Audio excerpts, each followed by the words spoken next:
Naku, magandang araw sa inyo mga anak. At halika't samahan nyo si tatay at tayo magluluto ng espesyal na paresan Abay, napakadali lamang lutuin ito.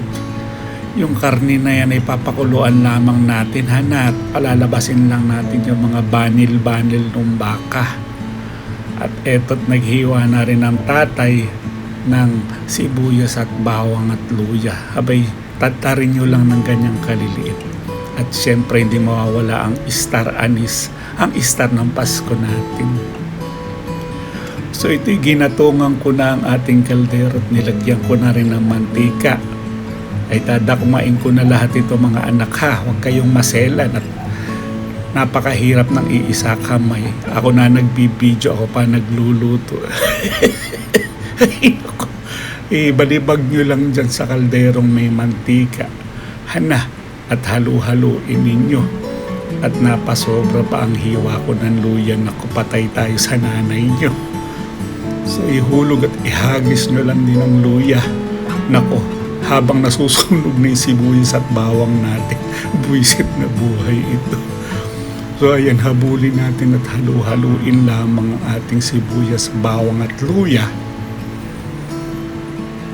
Ayan, napakaganda at napakabango ng halimuyak ng amoy ng mga ginigisa natin. At pagkatapos yan, ito yung napakuluan natin na karni ng baka. Huwag nyong itatapon yung pinagkuluan. Salain nyo lang yung mga libag-libag na yan. Huwag nyong kakainin. May puro libag yan. So habang nasunog na yung ating sibuyas, bawang at luyay, ibalibag na rin natin yung karne ng bakang pinakuluan natin ng mga siguro mga 15 minutes lang. Pinalabas lang natin yung mga libag ng baka na yun. Iba'y talagang dugyot yung baka na nabili ko. At ito'y hahalu-haluin lamang natin mga anak. At dito nako, ako'y kumuha muna ng toyo sa nanay nyo.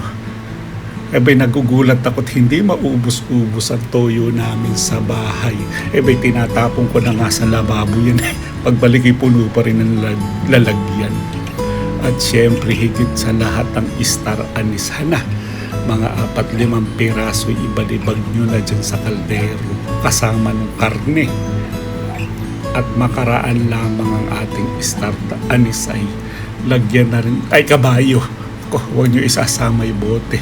Lagyan nyo ng paminta. Kung meron kayong buong paminta ay mas mainam kaysa sa durong na paminta. So ayan, buhos nyo lang dyan yung parang. At syempre hindi rin ako mawawala ng oyster sauce para naman medyo magdagdag linamnam sa ating karneng baka. So taktakan nyo lang ngayon mga ganyang karami, pwede na. At syempre ang asukal, kung may brown sugar kayo mas mainam. Nako, para naman magle-leche plan yun na ilagay kong asukal. Nako, baka magka-diabetes kayo. Tansyahin nyo lang mga anak. Sabi, hindi naman minatamis ang gagawin natin. Ba't naparami yata hagis ko ng asukal? Pakahirap maghalo. Hawak ko pa ang cellphone at habang pinapaikot ko itong mga karneng ginigisa natin. Hayaan nyo lang maisang kutsara magisa ang ating karne. Para masipsip din ng baka na yan yung mga nilagay nating ricado. Abay, parang kasamahan nyo lang sa trabaho. Sip-sip sa amo. Ayan, napakabango mga anak. So habang naisang kutsa na natin yan ay isusunod na natin yung pinagpaliguan natin ay hindi, yung sabaw na pinagkuluan huwag nyo lalagyan ng pinagpaligo nyo dyan. Ako, malalason kayo. Tansyahin nyo lang ang dami ng sabaw na ilalagay ninyo. Ito'y gagamitin natin pampalambot sa karne. Kung may marami kayong bisita, 2 timba ilagay nyo dyan, bahala kayo sa buhay ninyo. Ayan, nakuluto na yata. Ay, hindi pa. Naku, maganit pa yan, makunat pa yan. At pag yan ikinagat niyo, matatanggal pa ang pustiso ng tatay ninyo. Ito'y hahayaan lamang natin kumulo siguro ng mga mga saluhit lang tayo mga anak. Siguro mga 1.5 oras sa lohit lang natin itatapat ang apoy. At dito'y pumitas na ako ng ating dahon ng laurel. Abay, may puno ang tatay sa likod bahay, talagang napakainam naman. Ito yung magpapabango sa ating pares na niluluto. At ito'y halu-haluin lamang natin ng ganyan.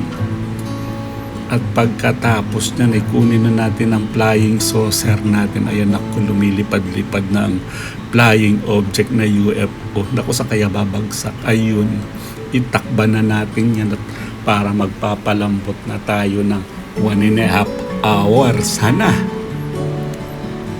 Hay nako.